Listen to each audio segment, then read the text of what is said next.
Fans, thanks for clicking today's Dreaded Rose Report.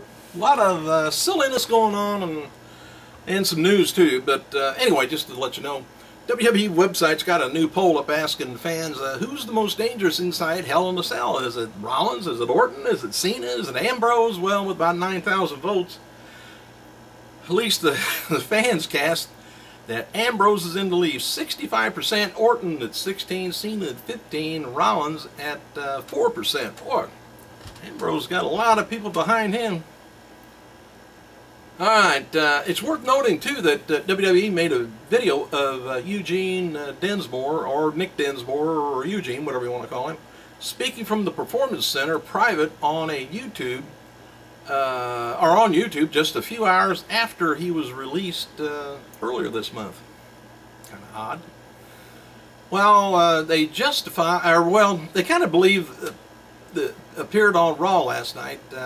They just briefly appeared on it. Todd Christie and Christie Knows Best and his crew of his sons were backstage and hung out with the WWE people earlier in the event, and Nene Leakes also spent some time backstage. Christie flew into Atlanta after spending the day in New York promoting the show. He was on a lot of talk shows. I don't know, you can't really describe his show by him just showing up somewhere, because I don't know, it's a weird show. You got to watch it sometime, but if you can take it for an hour or whatever it is.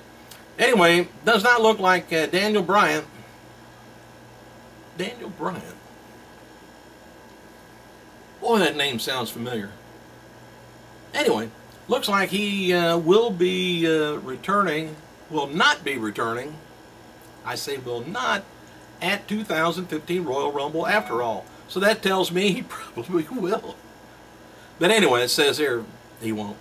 Bryan's still not regaining strength in his arm, and word is, once again, he may be needing surgery. Well, Bryan was trying to have other surgery back in August, but doctor says you won't need it. Bryan wanted to go ahead and get the surgery out of the way, so he wouldn't have to mess with it. But anyway, it's no longer looking like Bryan will be back in time for Rumble, but he should be back in time for WrestleMania 31. And he and Dean Ambrose would be a great match. All right, WWE's NXT stars The Ascension should be called up to the main roster soon, because WWE's already got toys coming out. It's already an Ascension set ready to be released, but WWE toy line, it's a toy line from Bridge Direct. I don't know any of the Bridge Directs, but anyway, they already got a toy line. Man, it's imminent, them coming. And I'm sure you already heard about this, Justin Roberts being released. Well, anyway, WWE departure was a big shock to a lot of the people at the company.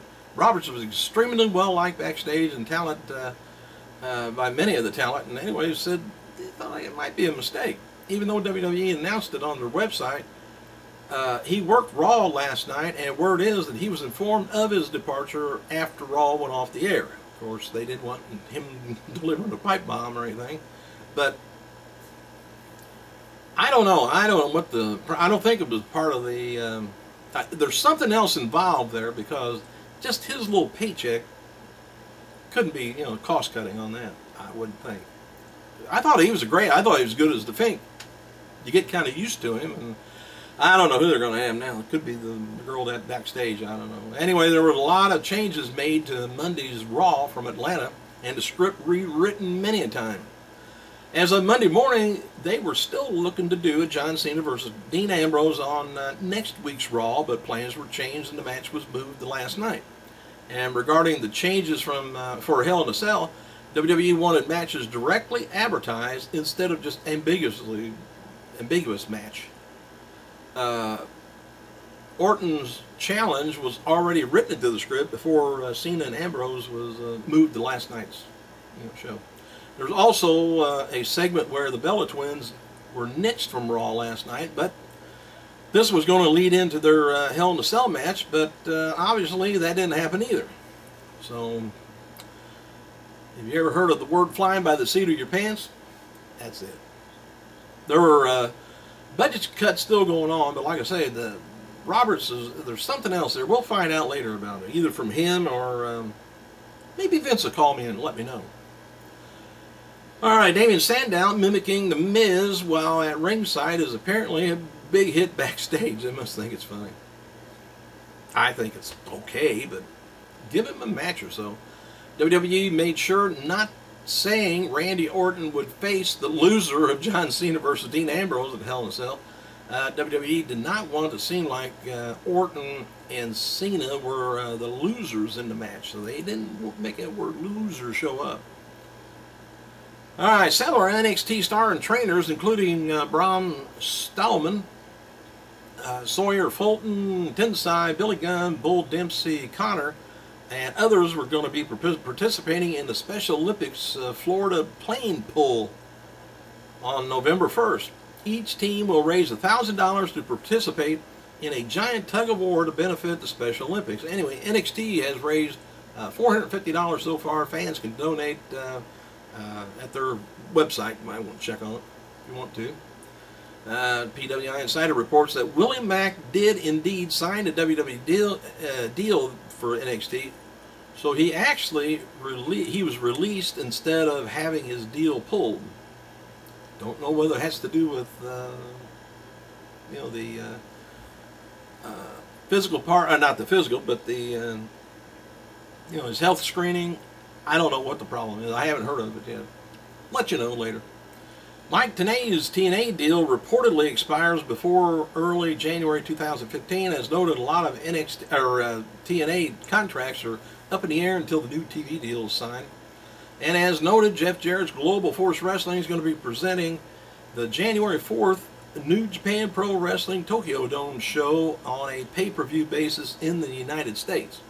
And there's been talk about having Global Force Wrestling distribute all of the New Japan Pro Wrestling pay-per-view events in the U.S. And there's actually two promotions by Team 3D calling out NJPW, the Bullet Club. That were edited off of the Bound for Glory pay-per-view Sunday. Don't know why.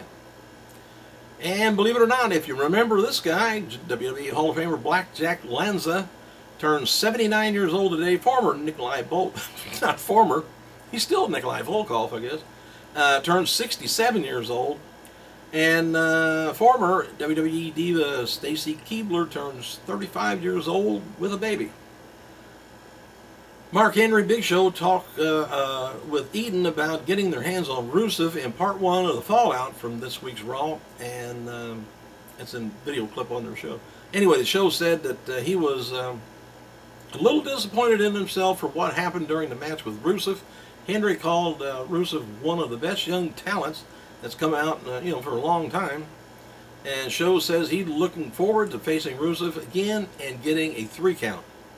A lot of people are, and a lot of people not getting it. I think he's going to stay undefeated for a while, maybe up till WrestleMania anyway. Thanks for clicking, you guys. I gotta go.